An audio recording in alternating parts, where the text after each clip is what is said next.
quickly talk more about what the Navajo, the Diné people are facing. And first of all, thank you and welcome to the racist state of Arizona and the slightly less racist city of Flagstaff. We have been challenged with resource colonization in this area for many years. It's really the battle, the geopolitics here are rooted in racism. They're rooted in the corporate greed that we continue to face this day. More than 20,000 Diné or Navajo people have been forcibly relocated from our homelands because of Peabody Coal's activities on Black Mesa. And we have an estimated of more than 1,000 abandoned uranium mines on our lands. In 2005, the Diné or Navajo Nation decided to ban all uranium mining activities on our lands. But today we have tribal council representatives who are really just selling our future away and trying to lift this ban. And so we, at this point, are in a situation where there have been no meaningful health studies on the impacts of uranium mining in our communities. Give us an example of what one of these abandoned mines look like. Well, I was actually just in Cameron, about 40 minutes away from here yesterday with Taylor McKinnon doing a presentation, and just about 50 feet away from the chapter house, which is the local government area in this area, there is an abandoned uranium mine that is looks like a hill. I mean, contaminated radioactive dirt looks like regular dirt. It's an invisible threat. But there were toys, there were, from what I understand, there were signs of children playing in this hill, and there were houses just right at the base of this. But one of these rocks, when a Geiger counter was set on it, it went through the roof. And so these abandoned uranium mines look like the rest of the natural landscape. Many?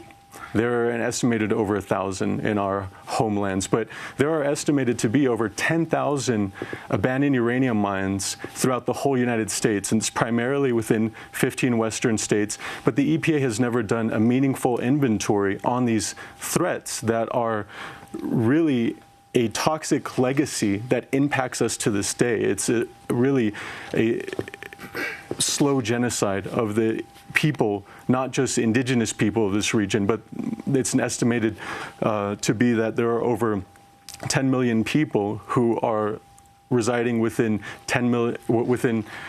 50 miles of abandoned uranium mines. Taylor, what is Grand Canyon Trust doing about this? We've been largely focused on efforts by the uranium industry to develop new mines on public lands, and since the mid-2000s, when the price of uranium spiked, we've seen a real resurgence of uranium mining activity in northern Arizona. So we've been we led the charge to compel alongside a number of different tribal and conservation and community partners, to compel the Obama administration to enact a ban on new mining in Grand Canyon's watersheds. That went into effect in 2012. However, it did not apply to old mines, mines that were built in the 1980s. And we've seen federal agencies, the Bureau of Land Management and the Forest Service, allow 3 of those mines to reopen without undertaking new public or environmental reviews. They're relying on their 1980s reviews, and thus effectively ignoring reams of new science about the potential impacts of those mines to groundwater, to aquifers that feed springs in the Grand Canyon that are critical for wildlife, that are held sacred by Native peoples, and that form all of, except for the Colorado River, the perennial surface water in the Grand Canyon. Let's turn to another clip from the film The Return of Navajo Boy, the award-winning documentary produced by Jeff Spitz and Benny Klain about the Clive family, Navajo, who have suffered health problems due to environmental contamination. Here we hear more about the impact of uranium mining on the Navajo community, on the Diné people. We lived in the midst of uranium.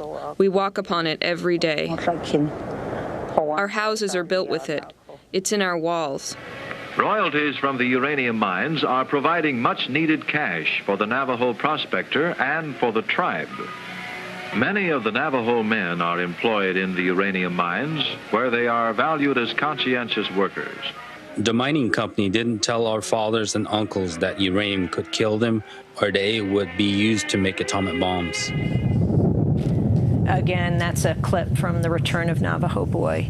Clee, what are families told? What are communities told? I mean, we're dealing with the abandonment of 1,000 uranium mines, but then also the building of more now.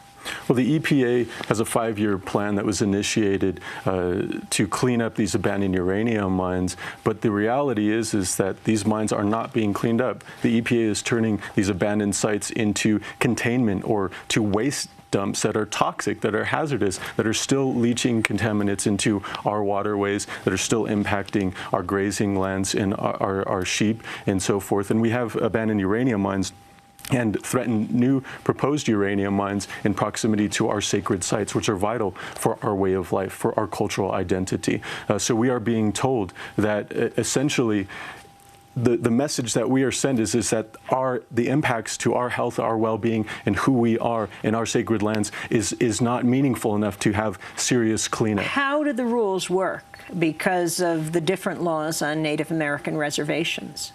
Well, the cleanup is a slow process. It's a complex process, and I think that it is challenging in relation to the current law on the res, but we have to look at the reality that, as I mentioned before, there are more than 10,000 abandoned uranium mines throughout the U.S. There are some areas where the abandoned mines or new proposed mines are located in close proximity to our reservation lands. They're on public, they're on private lands, and they leach toxic contaminants. The dust, the toxic particles blow into our communities, and we have no control. We have no way to regulate that. I mean, for example, in Church Rock, New Mexico, where in 1979, one of the largest toxic spills happened in U.S. history. There's still nothing that has really been done to clean up. There's new proposed uranium mines happening outside of our tribal lands, right off the borders. So this is a very complex issue. There are multiple agencies that are involved, and what we end up seeing happen is that our future gets railroaded over in the interests of corporate greed. Can you talk briefly about the San Francisco Peaks and what they are for people who've never heard of them? The Coral Sleet, or the Holy San Francisco Peaks, are holy to more than 13 indigenous nations. They are central for our cultural survival. Where are they? They're located just right outside of Flagstaff, and they're the highest point in northern Arizona. You can see the Grand Canyon from them. You can see just such a beautiful landscape, and they're vital not only for the cultural practices, but they're an ecological island that are home to endemic species such as the San Francisco Peaks ragwort, which is only found on the San Francisco Peaks and nowhere else in the world. And what's happening with them? Well, right now for the past 30 years, really for the past 20 years, it's been a heated battle to protect this mountain from resource extraction and development, and not just talking about coal, uranium, oil, natural gases, but recreation as a resource extraction on these sacred lands. The San Francisco Peaks are managed by the United States Forest Service as public lands, and currently they lease part of those lands to a ski resort known as Arizona Snow Bowl. That is Snow Bowl, and they've permitted to expand their development into rare alpine forests, clear-cutting more than 30,000 trees, many of them old growth. And the most controversial part is that they've entered into a contract with the city of Flagstaff. The politicians of Flagstaff have sold 180 million gallons of treated sewage per year for snowmaking. And this sewage? Of treated sewage for snowmaking. So this is gray water? Well, it's considered treated sewage or reclaimed water. And so in this case, there are harmful contaminants that are not tested or treated for by the EPA that are allowed to be in this wastewater, and it's being sprayed on this sacred church of ours. Right now, even though we've had more than 10 years of legal battles that have gone all the way to the Supreme Court, this situation is that we don't have guaranteed protection for religious freedom as indigenous people. And Snow Bowl has become, in 2011, they became the first ski area in the world to make snow out of 100% treated sewage effluent. Taylor, is there any legal means to challenge this? Well, it's not an issue that Grand Canyon Trust has worked on. I know that the Hopi tribe has ongoing legal challenges in So state court and federal court. Clay, are the Navajo and Hopi working together on this? We had a coalition of 14 indigenous nations actually working together on this with 6 environmental groups that had led the charge to defend this sacred mountain on cultural and environmental grounds, but those challenges failed into the Supreme Court. And so it reaffirmed that we as indigenous people don't have guaranteed protection for our religious freedom, and that's the situation we're in now. I've been arrested multiple times trying to stop the excavators up on this mountain, and that seems to be the only redress that we really have. I wanted to turn to one last clip from this film, The Return of Navajo Boy, the film that's produced by Jeff Spitz and Benny Klain. Here we learn about water scarcity and contamination on Diné land. The community water pump is about 5 miles from my mom's house. We all get our drinking water from this same place. There's about 200 people who live in this area. It takes about 10 minutes to fill 1 barrel.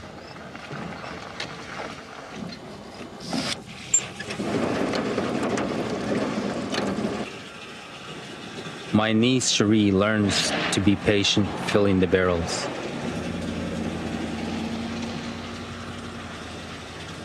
The government came here a few years ago to check the safety of our drinking water, but they never came back with the results. Never came back. That's a clip from the film that we have been playing through this segment, The Return of Navajo Boy. Clee Benally, the scarcity of water. So the framing of this section, I understand, is the winners and losers of these struggles. But there are no winners when we destroy Mother Earth, when we destroy the water that we need to drink, that we destroy the air that we need to breathe in the ground that we need to feed ourselves from. And so right now the EPA has closed 22 wells that have been determined to have too high of levels of toxic contaminants in them on the Navajo Nation. But many of our people don't have running water, they don't have electricity, yet our lands have been exploited. We have 3 coal-fired power plants that pollute our air. We have these abandoned uranium mines and new mines that are threatening the region.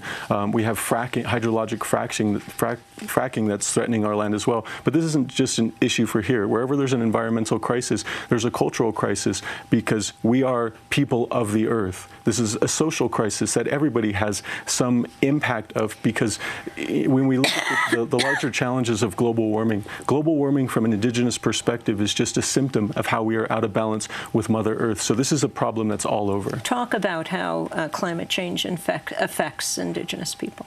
Well, we see the threats of displacement of indigenous people from the waters that are rising and depopulating villages that were on islands. We see the threat of the caribou migrations and those impacts. We see the ski resorts that feel like they need to make snow because they don't have enough natural snow, and so they desecrate sacred mountains such as this. I mean, it's not.